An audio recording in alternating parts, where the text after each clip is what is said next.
हाय, welcome back. Computer science का ये जो कोर्स मैं पढ़ा रहा हूँ उस सीरीज़ में ये चौथा लेक्चर है। अब तक हमने बात करी है पहले लेक्चर में कंप्यूटर साइंस के इंट्रोडक्शन के बारे में। उसके बाद हमने दो लेक्चर एक्सक्यूज मी स्पेंड किए पाइथन प्रोग्रामिंग लैंग्वेज को सेटअप करने में और उसके साथ थोड़ा सा खेलने में। ये काफ़ी इम्पॉर्टेंट है गोइंग फॉरवर्ड कि आप वो प्रोग्रामिंग एनवायरनमेंट सेटअप कर लें और उन बेसिक एग्जांपल से फेमिलियर हो जाएं, वरना आप आगे फॉलो नहीं कर पाएंगे। खैर, सो दिस ये लेक्चर जो है वो एल्गोरिथम्स के बारे में है। एल्गोरिथम्स बेसिकली क्या होती हैं? एल्गोरिथम्स भाई, हम कंप्यूटर क्यों यूज़ करते हैं? कंप्यूटर हम इसलिए यूज़ करते हैं कि हम कोई हार्ड प्रॉब्लम सॉल्व कर पाएँ, और वो हार्ड प्रॉब्लम हम कंप्यूटर से सॉल्व कराते हैं प्रोग्राम की मदद से। तो कंप्यूटर एल्गोरिथम बेसिकली वो प्रॉब्लम को के सल्यूशन को रिप्रेजेंट करने का एक ज़रिया होती हैं। बेसिकली वो स्टेप बाय स्टेप प्रोसीजर तुम बताते हो एक एल्गोरिथम में कि तुम अच्छा ऐसा करना, ये इनपुट तुम्हें मिलेंगे, फिर तुम उनको ऐसे करना, फिर उनको प्लस करना, फिर मल्टीप्लाई करना, फिर डिवाइड करना, फिर आधा कर देना, तो आंसर आ जाएगा। तो एल्गोरिथम बेसिकली ये होती हैं कि तुम एक सीरीज ऑफ स्टेप्स में इनपुट से आउटपुट तक जाते हो, और उस एल्गोरिथम्स तुम्हें डिज़ाइन करनी पड़ती हैं हार्ड कंप्यूटर प्रोग्राम्स को सॉल्व करने में। तो कुछ ऐसे कंप्यूटर, भाई कोई अगर इजी प्रॉब्लम होगी, मान लो 2 को 2 से मल्टीप्लाई करना है, तो तुम हाथ से ही कर लोगे। जब हार्ड प्रॉब्लम होगी कि तुम्हें मान लो स्क्वायर रूट निकालना है 597 का, या फिर तुम्हें साइन ऑफ 37 डिग्री निकालना है, तब तुम्हें कंप्यूटर एल्गोरिथम की ज़रूरत पड़ेगी। दैट इज़ समथिंग जो कि कंप्यूटर तुमसे कहीं ज़्यादा फास्ट कर सकता है, क्योंकि वो मशीन है, फटाफट बस उसे कंप्यूटेशन करने। एक और एग्जांपल ये हो सकता है कि जैसे सॉर्टिंग, मान लो आईआईटी का एग्ज़ाम हुआ, 5 लाख बच्चों ने दिया, 5 लाख बच्चों के नंबर आ गए, लेकिन अब तुम्हें ये निकालना है कि फर्स्ट कौन आया, सेकंड कौन आया, सबकी रैंक करना है तुम्हें। सबकी कॉपियों को लेकर तुम्हें ऑर्डर में अरेंज करना है। 5 लाख कॉपियों को अगर तुम हाथ से करोगे तो कितने दिन लगेंगे? इससे अच्छा कंप्यूटर से करा लो, वो तुरंत कर देगा 5 सेकंड में। इतनी एफिशिएंट एल्गोरिथम आती हैं अब। तो ये एक प्रॉब्लम है। एक और प्रॉब्लम का एग्जांपल देखो कि फेसबुक, 1 बिलियन यूज़र हैं फेसबुक के पास आज की डेट में। वर्ल्ड की पॉपुलेशन 7 बिलियन है, यानी कि हर 7 में से एक आदमी के पास फेसबुक अकाउंट है। इतने सारे लोग फेसबुक पे रोज़ लॉग इन करते हैं, हर सेकंड, हर आवर। और जो भी उन और जो है फेसबुक अपने सर्वर में से तुम्हारा कमेंट वगैरह, दोस्त वगैरह सब उठाता है और तुम्हारे वेबसाइट पर दिखाता है। उतने सारे लोगों का डेटा फेसबुक को स्टोर रखना है, और कोई अगर लॉगिन करे तो फटाफट से खींच के उसकी वेबसाइट पर दिखाना है। सिमिलरली अगर तुम कुछ पोस्ट करते हो तो वो फेसबुक को स्टोर भी करना है, जिससे कि कल तुम जब लॉगिन करो तो तुम्हें वापस से दिखा सके। तो इतने सारे डेटा को, इतने बड़े डेटा को रिलायबली स्टोर करना और फटाफट से तुम लॉगिन करो, तुम्हें दिखा देना, एक काफ़ी हार्ड प्रॉब्लम है। अगर फेसबुक एफिशिएंट एल्गोरिथम नहीं यूज़ करे तो ये हो सकता है, फॉर एग्जांपल, कि तुम लॉगिन करो और बैठे रहो, फिर अभी आ रहा है कमेंट, एक कमेंट लोड हुआ, फिर बैठे हुए, फिर दूसरा कमेंट लोड हुआ, और ये हो सकता है। एक और क्लास ऑफ प्रॉब्लम्स जो हम देखते हैं वो है, जैसे कि मान लो तुम्हारे शहर में एक चिट्ठी वाला है, वो उसे चिट्ठी डिलीवर करना उसका जॉब है, उसके पास खूब सारी चिट्ठियाँ हैं। अब वो चाहता है कि सारी चिट्ठी भी डिलीवर हो जाए और उसे कम ट्रैवल खर्च करना पड़े। भाई वो साइकिल चलाता है और जो है उसकी खूब मेहनत लगेगी। तो एक एल्गोरिथम तो ये यूज़ कर सकता है कि अरे साहब, जिस ऑर्डर में चिट्ठी आएगी देखूंगा पता, उस पते पे जाऊंगा, डिलीवर कर दूंगा। लेकिन इस एल्गोरिथम में प्रॉब्लम ये है कि तुम एक कोने पे गए, फिर चिट्ठी दूसरी उस कोने में, सिटी के दूसरे कोने में गए, फिर तीसरी फिर से उस कोने में थी, ये परेड ही करते रहोगे तुम। दूसरा एफिशिएंट एल्गोरिथम ये हो सकता है कि भाई तुम सारी चिट्ठियाँ देख लो, फिर देखो कि अरे ये सारी जो हैं ये उस कोने की लग रही हैं, और ये सारी चिट्ठियाँ उस कोने की लग रही हैं, तो पहले मैं उस कोने में बांट दूंगा, फिर उस कोने में बांट दूंगा। तो ये एक ज़्यादा बेहतर एल्गोरिथम लग रही है, और हर सेंसिबल पोस्टमैन ऑब्वियसली यही एल्गोरिथम वो अपनाता होगा। लेकिन क्वेश्चन ये है कि अगर मान लो शहर में 1 लाख घर हों, 1 लाख चिट्ठियाँ बांटनी है, तो तुम कैसे ऐसा ऑप्टिमल रास्ता निकालोगे कि जो है सारी चिट्ठियां भी डिलीवर हो जाएं और तुम्हें सबसे कम जो है चलना पड़े।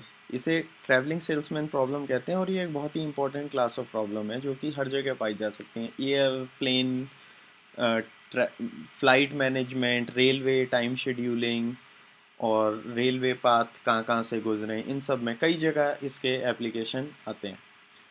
तो जैसा हमने अभी बात करी ऑलरेडी कि किसी भी प्रॉब्लम को सॉल्व करने के मल्टीपल एल्गोरिथम्स हो सकते हैं, एक से ज़्यादा। कुछ उनमें से लेकिन कुछ अच्छे होंगे, कुछ बुरे। अच्छे एल्गोरिथम का मतलब ये क्या होता है, हर एल्गोरिथम के कुछ एस्पेक्ट होते हैं। उसके एस्पेक्ट होते हैं जैसे कि रनिंग टाइम, जो कि ये बताता है कि साहब एल्गोरिथम जो है कितना टाइम लेगी रन करने में। अगर मैं इसे कंप्यूटर पे चलाऊं तो इसे कितने कंप्यूटेशन करने पड़ेंगे मेरे कंप्यूटर के सीपीयू को, जिससे पहले कि ये वो आंसर दे पाए।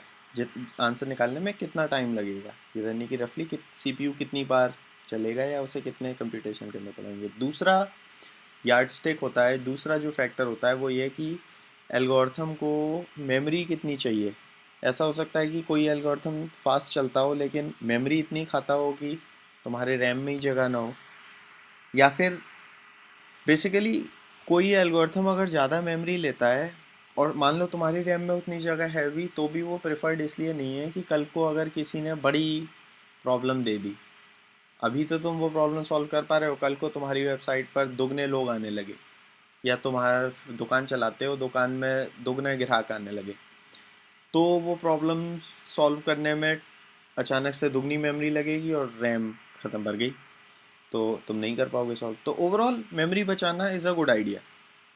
तो कोई एल्गोरिथम अगर कम मेमोरी लेता है तो इट्स अ बेटर एल्गोरिथम।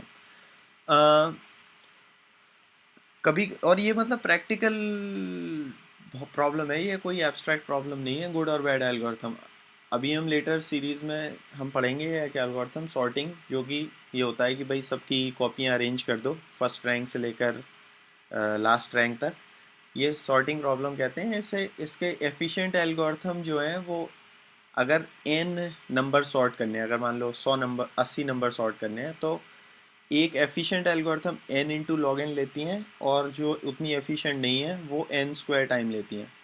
और जो n स्क्वायर वाली एल्गोरिथम है, अगर मान लो तुम्हें 1 करोड़ कॉपी स्टोर सॉर्ट करनी हो, तो वो जो एफिशिएंट वाली है वो तो 20 मिनट में कर देगी, और जो एफिशिएंट नहीं है वो लेगी 2.3 दिन। मतलब तुम बैठे रहो 2 दिन तक, तब आएगा आंसर। और ये मेरे साथ प्रैक्टिकल लाइफ में हो चुका है। मैं एक जगह इंटर्नशिप कर रहा था एक बार, मैं वहाँ पर जो एक प्रोग्राम सॉर्ट करना था, मैंने लिख दिया एक, उसे बबल सॉर्ट कहते थे, इम्प्लीमेंट कर दी, कोड चलाया और साला चलता ही रहा। मैं घर चला गया, शाम को सुबह आया, सुबह तक चल रहा था। फाइनली उसने 12 घंटे में आंसर दिया, मैं माथा पकड़ लिया, और मुझे पता भी नहीं था क्या हो रहा है। मुझे लगा कि शायद पूरे ही कोड में इतना ही टाइम लेगा। फिर मैंने बाद में देखा इतना टाइम तो नहीं लगना चाहिए, मैंने हर जगह प्रिंट स्टेटमेंट डाले, तो मैंने देखा कि अरे यहाँ तक तो कोड फास्ट चल गया, फिर जब इसे सॉर्ट करना है वहाँ पर ही अटक गया, और वहाँ पर उसे 12 घंटे लिए। तो फिर मैंने अपने कंप्यूटर साइंस के एक फ्रेंड है मेरा, बाल मुकुंद मीना, उसे फ़ोन मिलाया। उसने कहा कि अबे ये क्या कर रहा है, तो उसने मुझे बताया, और ये अब से 4-5 साल पहले की बात है, जब मैं पहली बार ये सब कर रहा था। तो तब मैंने, उसने क्विक सॉर्ट बताया, क्विक सॉर्ट कर दे, मैंने क्विक सॉर्ट इम्प्लीमेंट की, और मेरा कोड मतलब 5 मिनट में चलने लगा। तो मैंने रियल लाइफ में एक्सपीरियंस किया है कि एल्गोरिथम अगर एफिशिएंट नहीं हो तो क्या हो सकता है।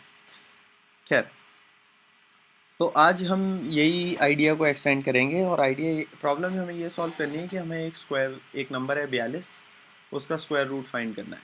42 मैंने ऐसे ही चुन लिया। अच्छा, वेल कैसे करेंगे? तो सबसे पहली बात तो ये है कि 42 का स्क्वायर रूट अगर हमें फाइंड करना है, तो हम केवल 3 डेसिमल पॉइंट में इंटरेस्ट रखते हैं। यानी कि अगर आंसर 5.14321 है तो मैं केवल 5.143 में इंटरेस्ट रखता हूँ, बाकी की डिजिट्स उतना इंटरेस्ट नहीं है मुझे। अगर आप इस बात से अनहैप्पी हैं तो इस बात को ध्यान में रखिए कि 42 का जो स्क्वायर रूट है वो इरेशनल नंबर है, यानी कि उसकी अगर आप डेसिमल लिखने बैठोगे तो वो कभी ख़त्म ही नहीं होगा। सारे ब्रह्मांड में जितने पेपर हैं वो भर जाएंगे पर वो नंबर कभी ख़त्म नहीं होगा। एक कंप्यूटर में कितनी भी रैम हो चाहे और हार्ड डिस्क हो, चाहे पीटाबाइट, जीटाबाइट, गीगाबाइट, टेराबाइट, वो भर जाएगी पर 42 का स्क्वायर रूट कभी ख़त्म नहीं होगा। और तुम्हें चाहिए भी नहीं, तुम्हें क्या 4.129678, तुम्हें उतने डेसिमल प्लेस चाहिए ही नहीं। तुम्हें रॉकेट भी छोड़ना हो अगर तो भी 10 डेसिमल प्लेस की ज़रूरत पड़ती है। इन और रियल लाइफ में अगर तुम्हें रुपये पैसे में डील करना है या तो क्लास में मेरे नंबर कितने आए इन सब में डील करना है तो 2 डेसिमल प्लेस या 3 डेसिमल प्लेस में हो जाता है। तो मैं 4.967 नंबर आया है मेरा इस एग्ज़ाम में, कोई थोड़ी ऐसे बात करता है ना, इतनी रियल लाइफ में ज़रूरत पड़ती है। खैर, what ever be the case, हम अब इस प्रोग्राम में ये मानेंगे कि हम 3 डेसिमल प्लेस में इंटरेस्टेड हैं। तो हम दो एल्गोरिथम देखते हैं, एक एफिशिएंट और एक है इनएफिशिएंट। इनएफिशिएंट एल्गोरिथम बहुत सही है। वो ये कहती है कि यार आंसर जो है 42 का स्क्वायर रूट 0 से 42 के बीच में होगा, है ना, और जो भी आंसर होगा वो जब मैं स्क्वायर करूँगा तो 42 के पास आएगा, है ना, और 0.001 तुम्हें चाहिए अपना प्रेशियन। तो मैं ऐसा क्यों नहीं करूं कि सारे नंबर देख लेता हूँ 0 से लेकर जो है 0.001 तक, 42 तक 0.001 के इंटरवल पे 0 देखूंगा, 0.001 देखूंगा, 0.002 देखूंगा, और जिस भी नंबर का स्क्वायर 42 के सबसे ज़्यादा पास होगा वो मेरा आंसर होगा। तो इस एल्गोरिथम को लिखने की कोशिश करते हैं, चलो। तो ऐसा है कि मैं यहाँ लिखता हूँ कोड। तो मैं लिखता हूँ कि ऐसा एक फंक्शन बना लो जो कि हमें एरर देगा। गिवन अगर हम कुछ गैस करेंगे तो वो एरर रिटर्न कर देगा, एब्सोल्यूट वैल्यू गैस माइनस 42, यानी जो है डिस्टेंस कितना है उस गैस के स्क्वायर का 42 से, वो रिटर्न कर देगा। अब हम अपनी एल्गोरिथम स्टार्ट करते हैं। तो हम एक इनिशियल गैस मान लेते हैं 0, डजेंट मैटर, है ना, और उसके बाद हम जो है उसका एक वेरिएबल है हमारे पास एरर सो फार, जिसमें हम ये देख लेते हैं कि अभी तक हमारा एरर कितना आ चुका है। तो ये है हमारा गैस, ठीक है। अब हम क्या करेंगे कि अब हम लूप चलाएंगे और हम सारे नंबर चेक करेंगे 0 से 42,000 तक। ये 42,000 बेसिकली इसलिए आया है क्योंकि रेंज हमने पिछले चैप्टर में पढ़ा था, क्या देता है रेंज ऑफ 42,000, क्या देगा, वो देगा 0, 1, 2, 3 ऐसे सारे इंटीजर दे देगा, है ना, 4 ऐसे 42,000 तक। तो जो मैं अपना नंबर डालूं n, वो मैं चुन सकता हूं कि भाई जितना भी i है उसे 1000 से डिवाइड कर देना। तो अगर नंबर 1 आएगा तो n 0.001 हो जाएगा, नंबर 2 आएगा तो 0.002 हो जाएगा, so on and so fourth. इसका तुम एरर निकाल लो और एरर हो जाएगा compute underscore error of n, है ना। अब तुम ये देखो कि ये जो एरर है क्या वो जो तुमने एरर अब तक देखा है उससे छोटा है। अगर नहीं है तो उचका दो, तो अगले नंबर पर चले जाओ। लेकिन अगर ये छोटा है तो तुम्हारा जो गैस है उसे अपडेट कर दो, क्योंकि अब तुम्हें बेहतर चॉइस मिल गई है भाई। अब तुम्हें बेटर चॉइस मिल गई है, वो है n, और अपना जो तुमने एरर देखा है अब तक बेहतरीन, वो तुम ये अपडेट कर दो, एरर सो फार एरर के बराबर। लास्टली तुम ये प्रिंट कर दो कि भाई print the square root of 42 is, है ना, गैस प्रिंट कर दो। अब जब तुम ये कोड चलाओगे पाइथन a.py, आंसर आ जाएगा the square root of 42 is 6.48100। और अगर हम जो है इंटरनेट पर जाएं और ये देखने की कोशिश करें कि इंटरनेट नहीं चलना मेरा, तो पर अगर तुम इंटरनेट पर सर्च करोगे तो तुम ये पाओगे कि 42 का स्क्वायर रूट इसके काफ़ी पास होता है, 6.481 कुछ 32 कुछ होता है। तो this is a pretty good algorithm. इसने सही आंसर दे दिया एटलीस्ट हमें तो, पर ये एल्गोरिथम जो है एफिशिएंट नहीं है। कम से कम इसकी ये अच्छाई है कि हमें सही आंसर देती है। तो पहली चीज़ तो ऑब्वियसली एल्गोरिथम की ये होनी चाहिए कि उसे सही आंसर देना है, करेक्टनेस। अगर एक एल्गोरिथम है जो बहुत तेज चलती है, आंसर गलत देती है, तो उसका तो भाई हम क्या अचार डालेंगे, वो आंसर ही गलत देती है। तो करेक्टनेस सबसे ज़्यादा इम्पोर्टेंट मापदंड है जो मैंने मेंशन नहीं किया। पर मैं ये मान के चल रहा हूँ कि आप एल्गोरिथम लिखोगे तो वो करेक्ट आंसर देगी हर केस में। उसके बाद आता है रनिंग टाइम। तो ये हमारी जो एल्गोरिथम है वो उतनी एफिशिएंट नहीं है, ये वेस्ट करती है बहुत ज़्यादा रिसोर्सेज, जो कि देख कर लग रहा है। सपोज़ इस मतलब तुम सारे नंबर चेक कर रहे हो, 0, 0.001, 0.002, 0.003, जबकि ये क्लियर है कि अगर मैं 0 चेक करता फिर 3 का स्क्वायर देखता 9, अगर 3 का स्क्वायर 942 से छोटा है तो 3 से नीचे वाले नंबर चेक करने का कोई पॉइंट ही नहीं है, क्योंकि 3 का स्क्वायर 9 है तो 42 अभी दूर है, तो मैं 4 का चेक करूँगा, 5 का स्क्वायर चेक करूँगा, क्योंकि उससे छोटे नंबर तो चेक करने का कोई पॉइंट ही नहीं है। सिमिलरली अगर मैं 10 देखूँ, 10 का स्क्वायर 100 है, तो 10 के ऊपर नंबर चेक करने का कोई पॉइंट ही नहीं है, क्योंकि आंसर 10 से छोटा ही होना है। तो ये एल्गोरिथम जो हम देख रहे थे वो सारे नंबर चेक करती है, रादर देन कि भाई तुम एक इंटरवल से चालू करो, तुम कहो आंसर 0 से 42 के बीच में, फिर तुम क्या करो कि ऐसा करता हूँ मैं बीच में देखता हूँ, बीच में 21 है, 21 का स्क्वायर बड़ा है, तो ऐसा करता हूँ कि मेरा इंटरवल अब 0 से 21 हो गया। अचानक से 0 से 42 इतना बड़ा इंटरवल था, अचानक से आधा हो गया 0 से 21। फिर देखो 0 से 21, गैस में हर बार मिड पॉइंट ले लूँगा 10.5, 10.5 का स्क्वायर क्या 42 से बड़ा है, बड़ा है। तो इसका मतलब फिर से इंटरवल आधा हो गया, 0 से 10.5 के बीच जो है होगा मेरा आंसर। तो इस एल्गोरिथम की ब्यूटी ये है जो हम अभी करेंगे कि तुम एक इंटरवल से चालू करो, इंटरवल के मिड पॉइंट को गैस करो। अगर तुम्हारा गैस जो है गैस का स्क्वायर 42 से बड़ा है, तो इसका मतलब अपने अपर को जो अपर हाफ को अपर इंटरवल को एडजस्ट कर दो, और अगर स्क्वायर 42 से छोटा है तो लोअर बाउंड को एडजस्ट कर दो। सिंपल सी एल्गोरिथम है, और ये तुम करते जाओ जब तक तुम्हारा इंटरवल इतना पतला नहीं हो जाता कि लोअर और अपर के बीच 0.001 से कम डिस्टेंस रह जाए। तो तुम इतनी दूरी से चालू करोगे, छोटा होता जाएगा, छोटा होता जाएगा, और हर बार आधा आधा आधा आधा काटते जाओगे, तो हर बार आधा आधा आधा होते होते जब भी वो 0.001 पे आ जाएगा तब तुम अपनी एल्गोरिथम स्टॉप कर दो। तो ये एल्गोरिथम हम देखते हैं।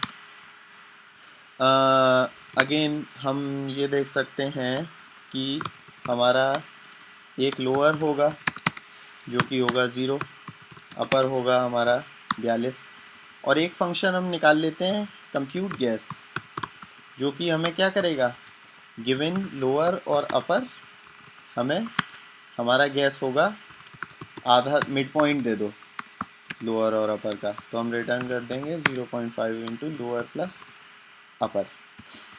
अब हम जो है एल्गोरिथम चालू करते हैं, हम तब तक एल्गोरिथम चलाते रहेंगे। एप्सिलॉन डिफाइन कर दो एक, जो कि तुम्हारा प्रेशियन है 0.001। तो जब तक तुम्हारा जो अपर है उसमें से जब तुम लोअर घटाओगे, वो जब तक एप्सिलॉन से बड़ा है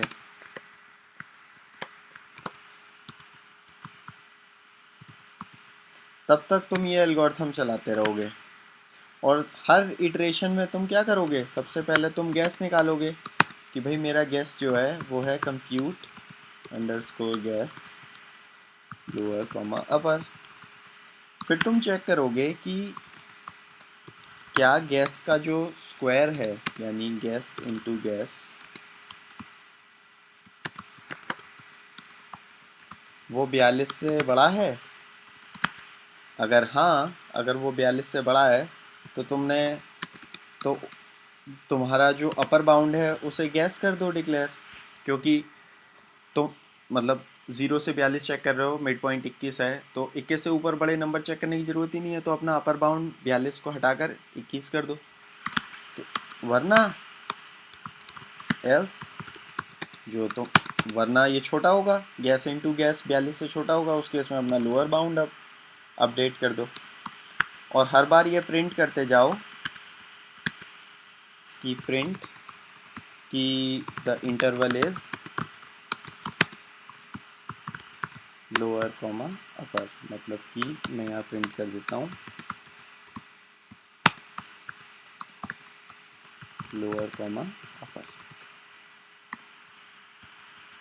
ये %f से तुम, आई एम नॉट श्योर कि हमने इसकी बात करी, तो प्रिंट ऐसे काम करता है कि प्रिंट को तुम एक स्ट्रिंग देते हो और जहाँ पर भी %f होता है वहाँ पर वो डबल जो है प्रिंट कर देता है। अगर ये 0.2 है तो यहाँ पर ये 0.2 डाल देगा, और अगर ये 0.5 है तो यहाँ पर ये 0.5 डाल देगा, दैट्स ऑल। अगर तुम %s डालते तो ये स्ट्रिंग रख देता, %d डालते तो इंटीजर रख देता, दैट्स ऑल। और एंड में प्रिंट कर दो कि print the square root of 42 is %, और यहाँ पर प्रिंट कर दो जो भी तुम्हारा गैस है। तो अब देखो कि ये एल्गोरिथम कैसे चालू होगा। एप्सिलॉन 0.001 है, 0 से 42 तुमने लोअर और अपर लिया, जब भी ये इंटरवल बड़ा है 42 से, सॉरी 0.001 से, तब तक ये चलता रहेगा। हर बार ये गैस कंप्यूट करेगा, गैस का स्क्वायर कंप्यूट करेगा, 42 से बड़ा है अपर बाउंड एडजस्ट कर देगा, वरना लोअर बाउंड एडजस्ट कर देगा, हर बार बाउंड छोटा होता जाएगा। इस कोड को अगर हम चला कर देखें तो देखते हैं क्या होता है। पाइथन b.py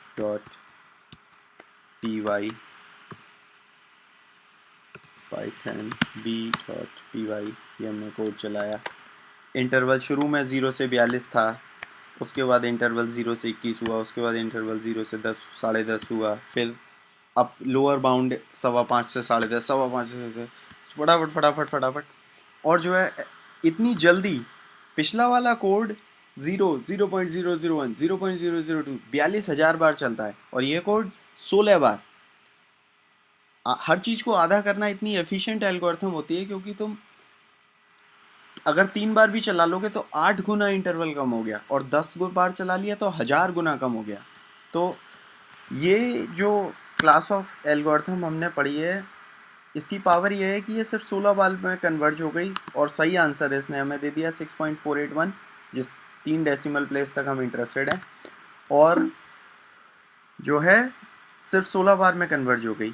हम ये भी प्रेडिक्ट कर सकते हैं कि इसे 16 बार में ही कन्वर्ज होना था, क्योंकि भाई जो इंटरवल की विड्थ थी वो 42 थी, और हर इटरेशन में विड्थ आधी हो जाती है, तो के इटरेशन के बाद 42/2 की पावर के रह जाएगी, है ना। पहली इटरेशन के बाद 42/2, 2 इटरेशन के बाद 42/4, 3 इटरेशन के बाद 42/8, तो के इटरेशन के बाद 42/2 की पावर के। तो और ये एल्गोरिथम कब रुकेगी, जब ये जो विड्थ है 42/2 की पावर के वो 0.001 से छोटा हो जाएगा। इसका मतलब के जो है 15.35 से बड़ा होना चाहिए। ये मैथ अगर हम फॉलो करें तो, कि 2 की पावर के यहाँ चला गया, 2 की पावर के हैज़ टू बी 42,000 से बड़ा, तो K has to be greater than 42,000 to the log of 2 से बड़ा, जो कि 15.35 है। तो हम देख सकते हैं कि 16 इटरेशन में कन्वर्ज होगा। तो ये एग्जाम्पल हुआ एल्गोरिथम्स का, जिसमें पहली एल्गोरिथम जो हमने देखी वो थी इनएफिशिएंट एल्गोरिथम।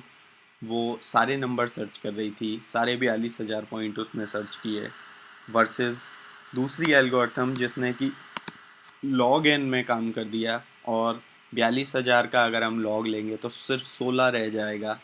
ये बाइनरी सर्च एल्गोरिथम है, जो कि डिवाइड एंड कॉन्कर एल्गोरिथम भी कहलाती हैं। पहली वाली लीनियर सर्च थी, जिसमें तुम एक सीधी लाइन में सब चेक करते जाते हो, और ये वाली एल्गोरिथम बाइनरी सर्च है, जिसमें कि तुम हर बार अपना जिस भी एरिया में तुम्हें सर्च करना है वो आधा करते जाते हो, और ये बहुत इसलिए एफिशिएंटली काम करती है।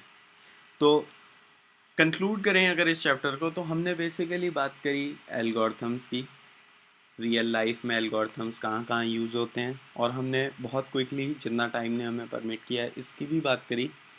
कि एक एग्जांपल करते हैं और रियल लाइफ में देखते हैं कि एक एफिशिएंट एल्गोरिथम क्या है वर्सेस एक इनएफिशिएंट एल्गोरिथम क्या है।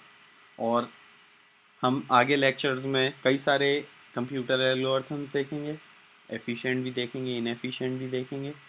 तो आई होप कि ये इंट्रोडक्शन काफ़ी यूज़फुल रहा होगा। इससे पहले कि हम आगे बढ़ें, अगले चैप्टर में हमें सबसे पहले पढ़ना होगा रिकर्शन, जिसकी हम अगले चैप्टर में बात करेंगे। See you there. 2 homework problem है, please try to solve them. Good bye.